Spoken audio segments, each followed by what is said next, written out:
Welcome to The Courageous Choice, a podcast about what it really takes to lead at the edge of change. Because here's the truth, strategy isn't enough anymore. The world of work is moving faster than ever, and the leaders who stand out aren't the ones with all the answers. They're the ones willing to make bold decisions in moments of uncertainty. This podcast is about those moments, about those leaders, and because leadership today isn't about certainty, it's about courage. The courage to see differently, act decisively, and step forward anyway. Hi, and welcome to this episode of The Courageous Choice. I'm excited this morning to be joined by my friend, Phillip Stenger. And he is, an executive. He's a seasoned financial services executive with extensive finance and credit skill set, grounded in risk management fundamentals, and a bunch of other things. But he didn't really want me to talk about that. He wanted me to talk about the things that he's most proud of, which is really being a husband and father. Welcome, Phillip. I'm so glad you're here with me. Thank you for having me, Jamie. I appreciate it. And for giving my wife and kids a shout out. They will love it. That's really what it's all about when it comes down to it, I think, for most of us. So, Heck yeah. Yeah, totally.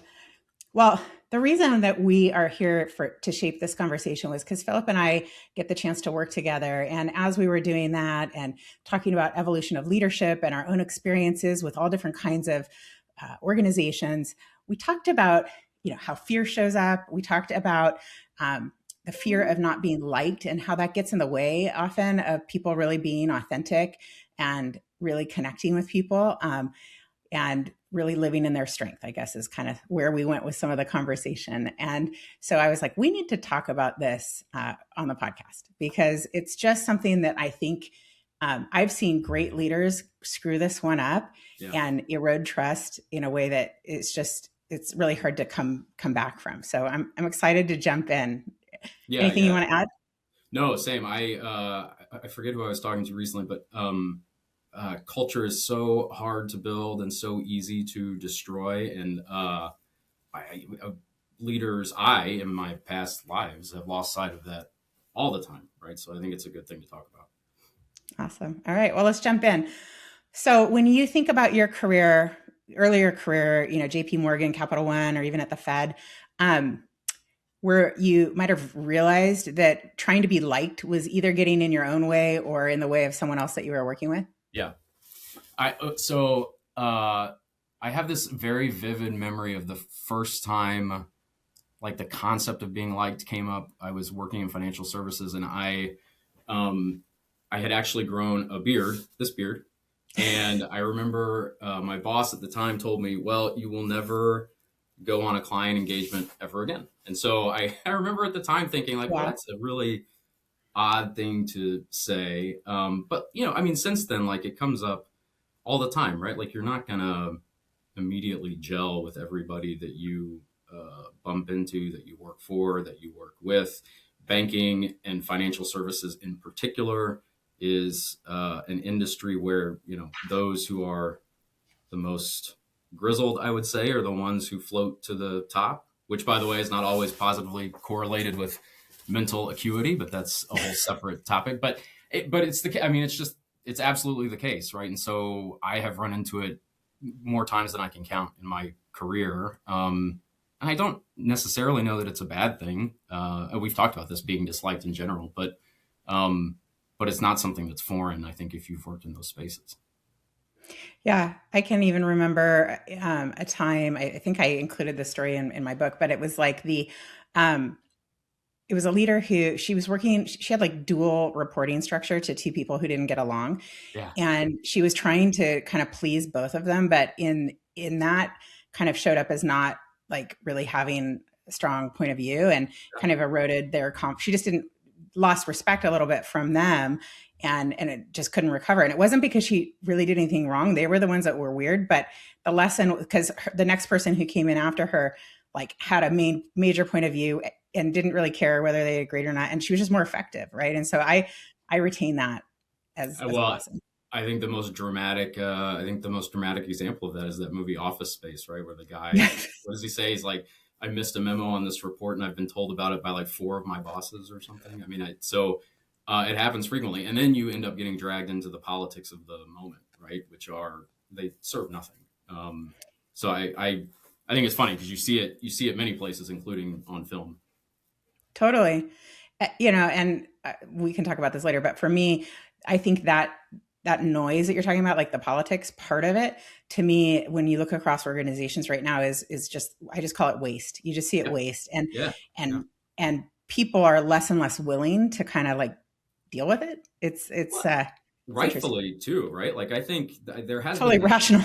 yeah, like this shift. I've seen it right over my career. I'm sure you've seen it too, but like there has been this movement, I think, towards people realizing. I always tell people when I interview them for a role, as much as I am interviewing to figure out if you are a fit for me, you should also be interviewing me to figure out if I am a fit for you. And I think a lot more people, or at least my observation is a lot more people view the world that way than they did 10, 20 years ago. And I can honestly think of nothing healthier than that, right? Right. I think it's good. And it's good for everybody, because if Yeah, I'm not good for you, then by default, it's not going to be a good situation, yeah. right? Like, Like what are we doing here? Like, nobody's going to benefit. 100%. Okay. So we've talked a little bit, I guess we just talked about this, but there's a difference between being respected and being Yeah, liked. yeah. Um, can you share maybe an example where that became true for you? Yeah, well, so it's funny. I was thinking about this because this is the dichotomy, right, that always presents itself. And I was thinking about this, and I think what's interesting about being respected versus being liked is that both of those, right, respect or like, are uh, sentiments that you don't control, right? They like whether or not you, Jamie, respect or like me is entirely wrapped up in your head, right? I have nothing. I mean, I can influence it, but I have no control over whether or not that happens. So I think a long time, well, not a long time ago, but like in some recent past, I decided to stop really focusing on what I can't control and focus on what I can control. And in that world, I think what is more important to me than figuring out if I can be respected or liked is to figure out how to treat everybody with humanity. If you do that, then, whether or not they respect or like you, again, you can't necessarily finally influence, but at least you will have done what you needed to feel like that person has been treated with the respect that they deserve. Yeah. And By when your I, own standard. yeah, exactly. And when I have done that, I have noticed that respect tends to positively correlate, which is good. I mean, it's a byproduct, but if you as an individual put everybody else's utility into your utility function, it becomes unmanageable, right? I mean, there's no way that you can optimize it, and you'll go crazy trying to do it. But that doesn't mean you shouldn't consider others. I just think you have to reframe how you think about it. Yeah, like I don't know if it's adjacent, but it's like I was talking to my husband, right? And you want to be with someone who has their own standards of how somebody should be treated. I don't want you to treat me well because I complain or because I ask you to. Like, I that and he does, which is amazing. That was the conversation, but it was like, it Okay. was just this, like, you're so amazing that like you're considering somebody else's feelings, but he's not doing it because he's worried about how I feel. He's doing it because he cares about me and is responsive to that in a different Yeah. way. So, Yeah. I mean, I think the mantra that you have to work on yourself before you can work on others. For a long time, I kind of thought that was BS, but I think if you think about it within this context, it 100% is true, right? Like if you can figure out where your bar is, then I think you can honestly apply that bar in all situations. And if it's the right bar, then you'll end up in the right place. yeah. Yeah. And I think to your point, like that, building both respect but trust, right? Because then you're consistent and people kind of just, they know what they're going to get, and hopefully it's a bar that they respect. But Yeah. like, Yeah. you know, so I think that's awesome. Okay, so we're going to go a little bit back. You co-founded a company called Meritize, and it was a merit-based lending platform that grew over to 1,000 partner schools and 700 million in originations. When you were building something from scratch, did you find that pool to either be liked or liked with all the different stakeholders kind of showing up? Yeah. Every day. Right. And when you're, when you're in the early stages of founding a company, I think the pull to be liked is external in nature, right? So you're trying to be liked by investors, you're trying to be liked by folks that you want to pull onto your board, leaders, like all of these different external stakeholders. And I can tell you in the early days of Meritize, I very much oversampled on that to the detriment, I think, of focusing on the folks internal to the firm, right? And so as we evolved as a company, I started to realize, and I would talk a lot about, like in the early stages of a company, you're trying to prove that you're more than just spreadsheet rich, right? In the later stages of a company, you're trying to prove internally to your people that you're more than just spreadsheet rich, right? And so the pull to try and feel liked, I think, is almost consistent across the experience. The question is, who are you trying to impress, right? And I don't think I would do it any differently if I went back now. I still think that the right thing to do when you're founding a company, you have to get money, and so if you can't impress a capital provider, you're kind of sunk before you get out of the dock. But I do think the right thing to do is to refocus or to pivot internally when the conditions warrant. I think we probably did it the right way at Meritize, but hindsight's always 50-50. Yeah, for sure. 2020. Yeah, no, for sure. What about, this isn't really something we discussed, but I can imagine when you were building something from scratch and it was getting big and you're talking about capital and all the things, like, I'm building and, I can tune into that fear. To me, it's always pit in the stomach when I feel fear, but just wondering how that showed up and how you overcame that feeling. Yeah. I mean, I think a little bit of fear is, it's like a human constant, right? Like, we can't, back to this concept of control. I've been doing a lot of meditating on the concept of control, if you can't tell. Oh, I love it. We can't control a lot of things, right? I mean, that is sort of the only thing that is constant over life, is that you can't control a lot of things. And so fear, I think, is a part of that. One thing that I found really helpful in overcoming fear was honestly experience, because experience turns the unknown into the known, right? Like, in the early days of founding a company, you worry, okay, well, like, what if my working capital cushion shrinks to X tomorrow? Well, at some point over the course of Meritize, I'm pretty sure our working capital cushion shrunk below X, right? So, like, sure. Figure out how to deal with that. You figure out how to deal with thorny HR issues, with legal issues. And so at some point, like, the bounds of how bad this thing could be eventually start to shrink, right? That's good. And so, like, can you do anything about fear? Can you get rid of fear? No, but I do think that, like, experience allows you to at least put some, it's like bowling with bumpers, right? It allows you to put some bumpers up so that you can feel at least a little safer. I love that. Okay. It struck me as we're talking that most people might not, expect to hear from the finance guy that I was meditating about something. So can you share a little bit about your practice? Yeah, I meditate. So every morning, in fact, I did it this morning. Every morning, I meditate for 5 to 10 minutes. I journal for 5 to 10 minutes. I also try to get in a walk generally at midday, just to clear the mind. And I don't do it every day. There are days where it just doesn't seem to happen. But I think, one thing about meditation that I think is really important is figuring out how to sit with the now, right? Whatever the now is. The now could be, I have a meeting coming up in 30 minutes and, like, I am somewhat anxious about the outcome of that meeting. That's great. I can acknowledge the anxiety. I can let it pass, and I can observe it sort of as, when I'm meditating, I always envision myself like on a dock at a lake and, like, watching things go by, right? I can see the anxiety kind of floating by, and I think, okay, well, like, we can move on to the next thing. It is the case that if I were 15 years back in my career and telling my boss in unnamed financial services firm that I had woken up and meditated, I probably wouldn't have told him that. So I don't think that it has particularly, or rather, I think it has a stigma associated with it that is not particularly productive. And everybody that I talk to now, yourself included, we talked about this early on, I preach the value of having a mental health routine as much as I can, right? Because it's changed my life fundamentally. But I do think, to your point, it's probably rarer than it should be. How have you been doing it for 15 years? No. I always tell people, I started my mental health journey, as I call it, around the period of COVID. So yeah, COVID hit, you end up staying home. It was a deeply and terrible experience for so many people, but for me, it was life-changing, because in that moment, I really started to think about and focus on what was important. And I have a lot of thoughts about that, which we can get into another time. But I think when you think about what's existentially important, a lot of things fall by the wayside, as they should. And in that process, I ended up picking up this habit. And yeah, it's been life-changing. It's been life-changing. I even try to get my kids to meditate. They hate it. my, my middle daughter is always like, what am I just supposed to sit here and like do nothing? Yes, that's what you're supposed to do. Yeah, it's definitely a learned skill, and I think appreciation grows with some perspective. So, Yeah. Yeah. but good for you for exposing them, right?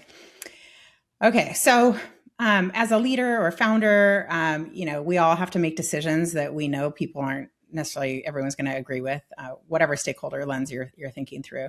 What's the hardest kind of unpopular call that you can recall making as a leader, and can you share the story? Yeah. I mean, so I was thinking about this earlier, and I don't know that any single thing stands out because every decision I've ever had to make about people has been in that moment the hardest and generally the most unpopular decision that I've ever had to make. And it's not like it gets, nor should it, by the way, with people. It's not like it gets any easier. 100%.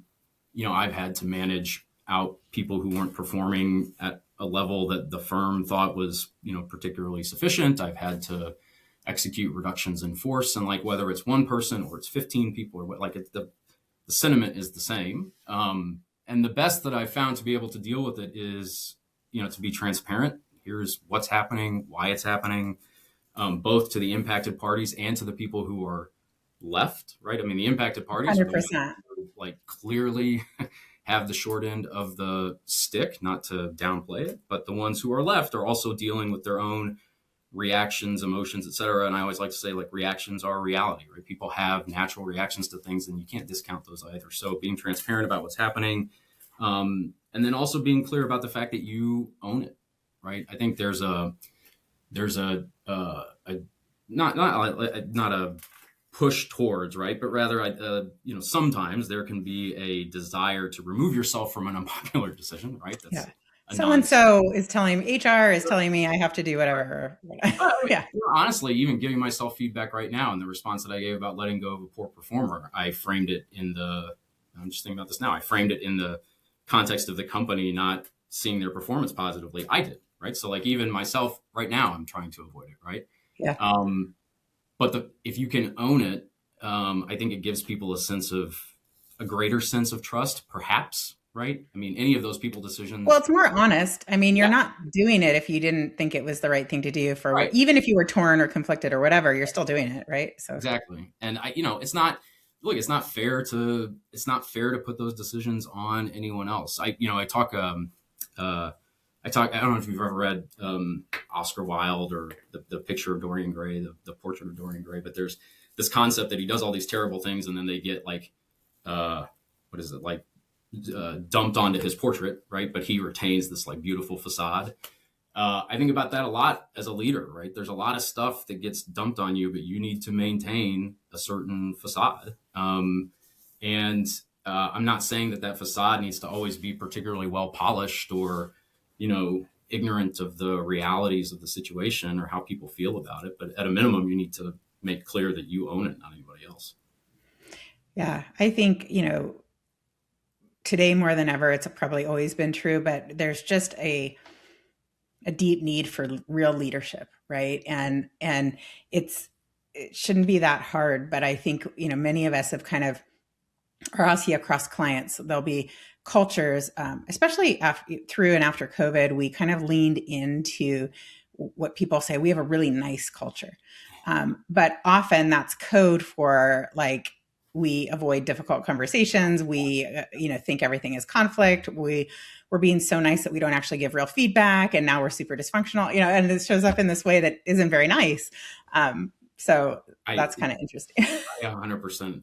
It's so funny. If you talked to anybody from Meritize the last like 5 years or so that I was there, they would tell you that I talked all the time about this concept of a pendulum, right? So like we had a culture, I think, pre-COVID that clearly had opportunity. We swung the pendulum, and I was always worried about whether or not we had swung the pendulum too far, right? And moved into this land, to your point, of like fake niceness and not being willing to have the hard conversation. Because the reality is, if you are conflict avoidant, it's not that conflict goes away, right? Like we as humans, we strive for comfort, but we love drama, right? Like we all watch like reality television, et cetera. So it's not like I never do that. I'll catch you up on like the latest stuff. Conflict doesn't go away. Like if you don't if you don't address it or find a way to embrace it in a healthy way, it just goes under the table, right? And that's the problem. Like if you have this culture that is way too nice on its face, you think that you've created something that is, I don't know, this like magnet just for like truly happy people. It could very well be the case that you have something special, but I would bet 9 times out of 10 there's stuff that's just like percolating under the surface that you're just not talking about. Yeah. Yeah. I think it has to be an and. Like you can have something magical and that you sustain it by willing to address the things as they come Yeah, up. yeah. Right. One of the last things we did at Meritize, we had a radical candor training session. I like that was one of my favorite days at the If company. people haven't read that book, they should read the book I for know, sure. it's fantastic. Yeah. Now it's just, I think we sometimes forget, like we get as leaders, we're so trying to, I don't know, get the message right. I don't even think it's that we're not trying to, it's not spin, but we're trying to get it right, that we are spinning. Like we don't even realize that we're softening, or we're actually just not being very clear. And Yeah. it doesn't like necessarily come from a bad place, but it has a bad impact. Yeah. Okay. So let's see. We talked a little bit, but you talked about conflict avoidance, and we talked maybe kind of how that shows up at an organizational level and the impact. But let's talk about it at a team level. Like, how does that impact a team if a leader is kind of conflict avoidant? Yeah, well, I think it comes back to what you shared, which is I think it's a violation of trust, right? If you have, I mean, at its most basic, let's say you had an organization of 2 people and you had one and a second that, so the 2 were at odds with one another, right? If you're not addressing that, then whoever has either initiated the conflict, or even both of them, I guess, in the conflict, lose some trust in you because you are unwilling or unable to address that underlying conflict, right? I think like people at their core want to do good. They want to be good. They want to be comfortable, despite what I said earlier about reality television. But and so if you're not facilitating getting them there, and I'm not saying, by the way, that facilitation means that like you're going to give them everything they want. You're going to make 100%. But at a minimum, if you're not trying to clear the roadblocks, they have no faith in you. Why would they have faith in you? I wouldn't blame them, right? Right. And that won't necessarily be like a popular thing in the moment to do, but it certainly lays the groundwork for deeper trust. Or rather, if you don't have it, I don't think you can have trust. Yeah, I agree. Okay. So what does courageous leadership actually look like on a Tuesday afternoon when you're moving fast and somebody pushes back on a decision you've made? So I was thinking about this. First of all, Tuesday is like the perfect day to pick because Tuesdays, for whatever reason, are like the hardest days. Totally. But look, I think all feedback, I know it's cliche, but I think feedback is a gift. And again, I think reactions are real. And I think courageous leadership, particularly if you're facing down somebody who does fundamentally disagree with what you've said or done or a decision you made or whatever, I do think that courageous leadership requires you to engage that individual about those concerns, right? Again, if you avoid it, you're basically, denying that individual the ability to bring up whatever it is that they, take issue with. Doesn't mean that you're going to agree with them or change course, but I think if you don't address it, then you've done more organizational harm than good. And certainly it's the opposite of being courageous, right? But at its core, right? I mean, asking somebody where their pushback is and why, I think is key. Again, it doesn't mean that you need to take their position, right? Right. It's not about getting to agreement, but you'll either gain greater understanding of their perspective, and it may or may not, and through that process, either one of you, may broaden and find more, at least understand the logic behind it. And most people have some reason that they're thinking whatever they're thinking. I love that. So I just finished reading a book. I don't remember which one it was, but codified in my mind this concept of confident humility, right? Like knowing what you know, but also knowing what you don't know, right? And I think in this scenario that you're talking about, if you don't engage somebody, you are implicitly saying that you already know all of the things and I don't need that feedback, right? Like, in what world is that reason? It's not reasonable, right? It's Now, not again, reasonable. like their feedback might be irrational, illogical, etc. But like you are doing them a disservice, excuse me, by not engaging on that front. But you're also doing yourself an intellectual disservice, right? Like, why Right. wouldn't you want that feedback? Shouldn't you bump your idea against other ideas to figure out which idea is best? I just can't see how that's not beneficial. I totally agree. Okay. So for someone early in their career, um, the fear of not being liked can feel like it's really high stakes, right? We used to say like career limiting move or something, right? Like, so it can feel really high stakes. If you're talking to someone who's, early career, trying to prove themselves, build relationships, and obviously grow in their career, whether it's promotion or whatever their goals are, what would you say to them? Yeah, this idea or this concept that you can afford to be disliked, right? I recognize, and I should have said at the top, like I recognize that there's a certain amount of entitlement that's associated or that can be associated with that, and why not, right? Like I'm however many years into my career now.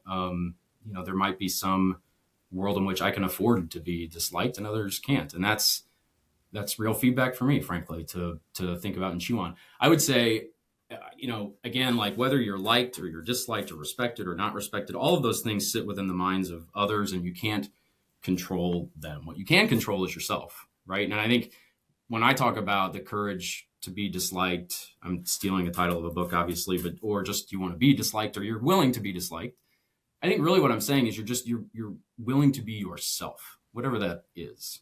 And early on in your career, yourself might be, look, I'm really good at coding, but I'm not really good at business strategy. So I'm going to show up with a lot of confidence when questions of coding pop up. But when questions of strategy pop up, I'm going to show up with, probably an extra dosage of humility. I don't know if that will endear you to somebody necessarily, but I do think that it will build a successful career. But key to that is, back to the first point around coding, is knowing where you can be confident, right? We all bring something to the table. Like, I don't know Right. what it might be. I was talking to somebody recently early on in their career, and we were having this discussion around, approaching senior leaders to talk to them about strategy or whatever. And working through this individual having some anxiety about it. And I was just like, what's the worst that you think that could happen? What is it that you don't think that you're bringing to the table? And as we dug in, we realized, well, he might not know a lot about strategy, but like he certainly knows a lot about technicals, right? And so like, be confident in that. You can show up to that discussion leaning on that confidence, and like where the chips fall after that, whatever. I will, sorry, one other thing. I was thinking about this earlier, and like 5 years ago, I started this journey 6 years ago of listening to 90s hip hop. I like totally missed 90s hip hop. It was When I not, start singing all the songs, my husband's like, "Where did that come from?" I'm like, "Oh, yeah, high see, school." uh, I totally missed it. So you have a leg up on me. And I asked this friend of mine to curate like a list. And so since then I've listened to hundreds of albums and all these things. Anyway, one thing That's that I amazing. really love about hip hop is this like concept of self-aggrandizement, right? Like everybody thinks they're the best MC. Like if there is a title out there for the best MC, it's apparently like co-owned by hundreds of people. But I think there's like a hip hop element to how you handle your career. Like there are things where you are the best MC. Like it's just not debatable. And if you can lean on that, then it gives you a little bit of ability to make a name for yourself without having to worry about being liked or disliked. If that makes sense. Oh, I like that. There's definitely a theme, I think, in our conversation, whether you're talking about a leader or someone earlier in their career, about just knowing yourself, like doing Yeah, the work to know yourself, right? Like, what are you good at? What are you not good at? Be willing, like, be curious in the things you're not good at, and be confident in the things you are good at, right? And absolutely. build on that. Yeah. Um, okay. Last question. So, if you were to give every leader one permission slip, what would it say? So I was thinking about this, and like permission slip. If you think about like the concept of a permission slip, right? You're asking somebody to approve you doing X, Y, Z, right? And I think in general, leaders do feel as though um, they can't afford to be wrong, right? That, or rather, like having the approval of somebody else requires you to be right, right? Mm, And I think if I could if I could convince anybody of anything, I would try to convince more leaders, to be open to the idea that they can be wrong and to be really honest about it, right? And just because, by the way, that you were right yesterday does not mean that you are right today. And I think as a part of that, I would add on, be open to being wrong, but also like embrace that, right? I mean, if it were the case that in life, like everything that we learned by the age of 18 was the only thing that we ever learned, and then we spent the next like 70 years basically leveraging that knowledge to do the same thing every day, life would be so unbelievably boring, right? 100%. Like why would you, I wouldn't even want to engage in a world like that. And I think if you want to continue to learn, you have to be open to the fact that you can be wrong, and that can be a beautiful thing, if you frame it that way. Yeah. If that makes sense. Yeah. And it doesn't have to, like, when you normalize that, which, let's just face it, we're all right and wrong probably hundreds of times a day and we don't even know it, So if we just normalize it and own it, it's like you kind of give your teams permission to do the same thing, which is what you want. Like, you just want them to own it and learn from it, which is what we all should do. And so it doesn't have to be this, like, it's not a permanent label, right, around I was wrong, I'm wrong. Two things on that. So it's funny you say that. So one, in teams that I've managed in the past, one thing that I've liked to do is to set up a weekly retro, which fine, that's not particularly brilliant or new, but my rule in the retro has always been, we don't talk about our wins, we talk about what we royally screwed up, and then we all share in that screw up, right? And I generally was the first one to always go in those sessions. What did I mess up? What did I miss, et cetera? And I think, I think it creates a certain level of trust, of vulnerability. And then the second thing, just along these lines, I, with my kids, have taken the same approach. So I think my daughter, once I've looked at a report card, like, I don't look at their report cards. I only ask them to bring me their mistakes. We celebrate their mistakes. They bring home tests or homework where they screwed something up. We talk about how wonderful it is they screwed it up, what they learned. We go get ice cream. Like, they know that we celebrate mistakes. So good. Yeah, I think it makes life just infinitely more interesting. Well, with that, thank you so much for being with me, Phillip. I really appreciate it. Thanks, everyone, for listening to this episode of The Courageous Choice, and we look forward to seeing you on the next one. Thanks so much, Jamie. Thank you for listening to The Courageous Choice. If you enjoyed this episode, please leave a 5-star review to help get the word out about the podcast. And don't forget to subscribe so you don't miss out on any of our future conversations. If you'd like to know more about gig talent, please visit gigtalentagency.com or email us at podcast@gigtalentagency.com. See you in the next episode.